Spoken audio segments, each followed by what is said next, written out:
एक क्वेश्चन हम चेक कर लेते हैं.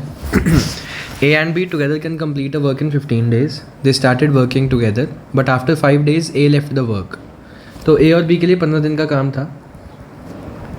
5 दिन के बाद A चला गया.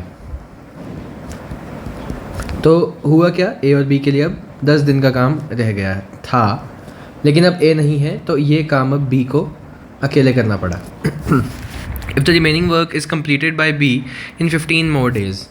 इस काम को करने के लिए B को कितना टाइम लगा? 15 days. Then A alone can complete the entire work in how many days? ठीक है जी. A और B के लिए 15 दिन का काम था. 5 दिन के बाद A चला गया. अगर A ना जाता तो A और B के लिए 10 दिन का काम और रहता, लेकिन क्योंकि A जा चुका है तो अब B को ये काम अकेले करना पड़ रहा है. उस काम को करने के लिए B को 15 दिन लग रहे हैं. A और B के लिए जो काम 10 दिन का था, B को अकेले को उस काम को करने के लिए 15 दिन लग रहे हैं. एलसीएम लीजिए 32 3. ठीक है. A और B की एफिशिएंसी आपके पास 3 आ गई, B की एफिशिएंसी 2 आ गई.